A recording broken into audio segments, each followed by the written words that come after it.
ሰላም ጤና ይስጥልን ተመልካቾቻችን ከአንከር ሚዲያ ዝግጅት ክፍል የአክብሮት ሰላምታችንን እናቀርባለን። በአማራ ክልል ሰሞኑን የተካሄዱ ወታደራዊ እንቅስቃሴዎችን በተመለከተ የሰበሰብናቸውን መረጃዎች የምናቀርብበትን መርሃ ግብር ይዘን መተናል። በአማራ ክልል እንደተለመደው በአራቱም ቀጠናዎች የሚካሄዱት የሉና ተጋድሎች ተጠናክረው መካሄዳቸውን የተገለጸው በመረጃ ደረጃ ይዞ የዘውትር ተሳታፊያችን መስመር ላይ እየጠበቀን ያለው እንግዲህ ከወቅታዊ የተጋድሎ እንቅስቃሴዎች እንነሳ ምን መረጃዎች አሉ አጠቃላይ ከወታደራዊ ኦፕሬሽኖች አንፃር? ያመሰግናል።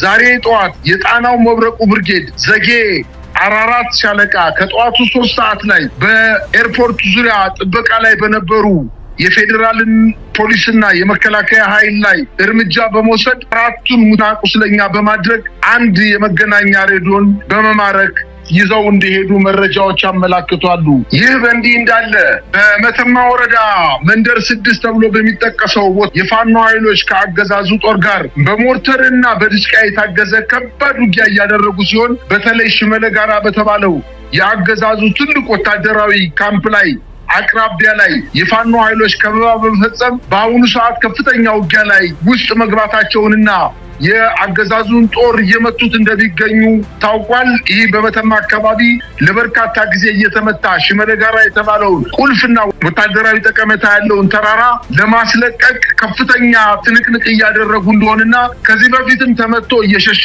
አዳዲስ ወታደሮችን እያመጣ መልሶ እየያዘ የሚገኝ ቢሆንም አሁን ግን የመተማ አካባቢ የሚንቀሳቀሰው አማራ ፋኖ ብሔራዊ ኃይል በሰነዘረው ማጥቃት በሰራዊቱ ላይ ከፍተኛ ጉዳት እያደረሰ እንደሆነ አሁን ማምሻውን የደረሰን መረጃ ያመላክታል። በሌላ አቅጣጫ በአዲስ ቅዳም ከተማ 9 አገዛዙ ጦር ከነሙሉ ትጥቃቸው በአቅራቢያው ለሚገኙ የፋኖ ኃይሎች እጃቸውን መስጠታቸውን ታውቋል። የሚኒሻ ኃይሉም እንዲሁ እየፈረሰ እንደሚገኝ እየተነገረ ሲሆን በተለይ በተለያዩ አውደ ውጊያዎች መከላከያ የራሱን ግዳጅ ቀጠና ሆን ብሎ ለሚኒሻዎችና ለልዩ ኃይሎች በመስጠት ራሱን በምሽግ ቀብሮ የፋኖ ኃይሎችን የአድማ ብተና ኃይሎችና የሚኒሻ ኃይሎች በብዛት እንዲያልቁ በማድረጉና የአድማ ብተና ኃይሎችና የሚኒሻ ኃይሎችን የመከላከያ ኃይል እየፈጸመባቸው ያለውን አጠቃላይ ሸፍጥ በመገንዘባቸው በርካታ በሻምበልና በመቶዎች በመሆን ወደ ፋኖ ኃይሎች እየተቀላቀሉ እንደሚገኙ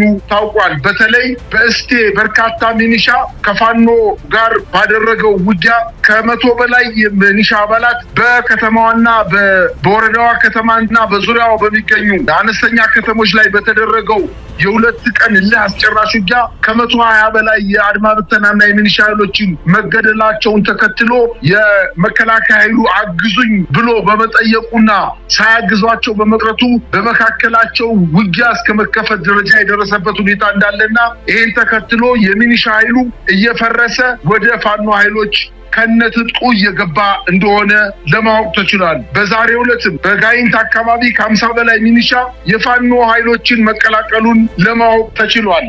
እንግዲህ ሌላው በሰሞኑ ከፍተኛ መነጋገሪያ ሆኖ የዘለቀው በተለይም በአገዛዙ በኩል የጭካኔው ተግባር ምን ያህል መረን የለቀቀና አገዛዙ ኃላፊነት የማይሰማው መሆኑን በሚያሳይ መልኩ የተፈጸሙ ድርጊቶች እንደዚሁ ኢትዮጵያንን ከዳር እስከ ዳር ማስቆጣታቸው የሚታወቅ ነው። አሁንም ኢትዮጵያን በጉዳዩ ላይ እየተነጋገሩበት ያለ ነው። ሴት ታጋዮች ላይ የፋኖ ታጋዮች ላይ ከተያዙ ወይም ከተማረኩ ከተመቱ በኋላ ጡታቸውን በመቁረጥ ሰውነታቸውን በስለት በመተልተል በአገዛዙ የሚወሰደው እርምጃ እጅግ አስነዋሪ ከመሆኑም ባሻገር በሕግ ሊያስጠይቅ እንደሚችልም የተለያዩ በዘርፉ ዙሪያ የተሰማሩ የሰብአዊ መብትና የሕግ ባለሙያዎች እየገለጹ ይገኛሉ። እንግዲህ ከነዚህ መሃል በጎጃም ማንኩሳ አካባቢ የዓለም ላይ የተወሰደው እርምጃ ብዙዎች እስካሁን ድረስ ነገሩ ለዓለም አቀፍ ፍርድ ቤት የሚሄድበትን ምክንያት እየፈለጉ ያሉ እንደሆነ ነው የሚታወቀው። የዚች ታጋይ የቀብር ስነ ስርዓትም በደመቀ ሁኔታ ፋኖችም የአካባቢው ማህበረሰብም በተገኙበት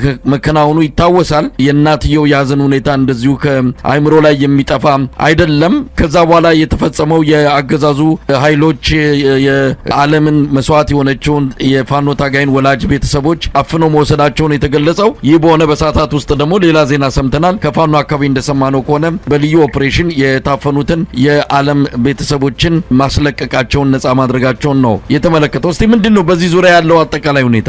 መሳይ ያልከው ነገር እውነት ነው። ከሰሞኑ በምዕራብ ጎጃም ዋና ከተማ ፍኖተ ሰላም አቅራቢያ በምትገኘው ማንኩሳ ከተማ ላይ ቆስላ በአገዛዙ እጅ የወደቀችው ፋኒት በአለሟሴ ላይ በሳንጃ አማራ የሚለውን ንቅሳቷን ከቆዳዋ ላይ ከነነፍሷ እያለች ገፈው ጡቶቿንም በመቁረጥ ራቁቷን በከተማዋ በማንኩሳ ከተማ አስፋልት ላይ ጥለው ከፍተኛ ነውር የሰው ልጅ በሰው ልጅ ላይ ሊፈጽም የማይገባውን መፈጸማቸው ይታወቃል። ይህን አይተን ሳናበቃ ወይንም በዚህ በጣም ጭንቀታችንን አራክፈን ሳንጨርስ በትናንትናው ዕለት ደግሞ ከሌሊቱ 9 ሰዓት በደረቋ ቀበሌ አርቢሲ ከምትባል ከተማ ላይ በሐዘን ላይ የሚገኙትን ወላጅ አባቷንና እናቷን እንዲሁም 2 የቅርብ ቤተሰቦቿን አፍነው ወስደዋል። ወላጅ አባቷን አቶ ዋሲሁን አበባውንና እናቷን ደግሞ ወይዘሮ ቦሰና አለማየሁን አፍነው ወስደዋል። እንዲሁም 2 የቅርብ ቤተሰቦቿን አፍነው ወስደዋል። እነዚህን 4 ቤተሰቦቿን ወደ ቡሬ ከወሰዱ በኋላ ከቡሬ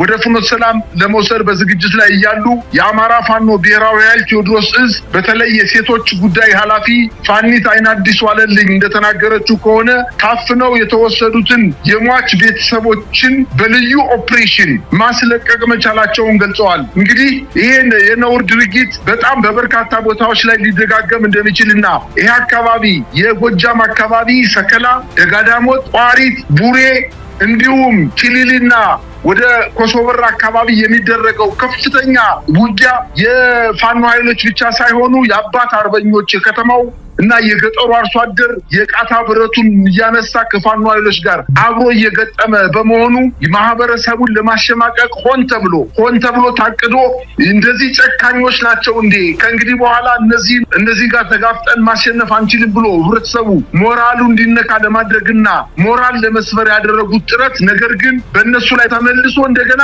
በመከላከያ ኃይሉ ላይ ህብረተሰቡ ግልብጥሎ በመውጣት ተቃውሞውን በማሰማቱ በለቅሶም ሂደት ውስጥ የታየው እጅግ በጣም በርካታ ህዝብ በክብር አቀባበል የጀግና አቀባበል ያደረጉላት በመሆኑ በዚህ የተበሳጨው ይሄንን ድል አገኛለሁ በዚህ እንደዚህ ባደርግ ይሄንን ውጤት አገኛለሁ ብሎ ስርዓቱ አስቦ አቅዶ ያደረገው ነገር በራሱ ላይ ተመልሶ እንደገና እንደባብ ተጠምጥሞ ህብረተሰቡን ያነቃ በመሆኑ ከፍተኛ ድንጋጤ ውስጥ ወድቋል ስርዓቱ። ይሄን በተመለከተ መሳይ በዋናነት ቤተሰቦቻቸውን ያፈኑበት ዋነኛ ምክንያት በሚዲያ እንዲያስተባብሉ ለማድረግ እንደሆነ ከአካባቢው ማህበረሰብ ለአንከር ሚዲያ ቆማ ሰጠዋል። አባቷ በቀብሯ ቀን የተናገረውም እንደዚሁ ከእንግዲህ በኋላ እኔ ይሄንን አሪዮስ የሆነ ስርዓት ዝም ብዬ ከቤት ብቀመጥ እርሻዬን ባርስ የዚህ አካባቢ ማህበረሰብ በልምደግሰውም በለቅሶዬም በደስታዬም እንዳይገኝ በማለት በትልቅ ህብረተሰብን የሚያነቃቃ ንግግር በማድረጉ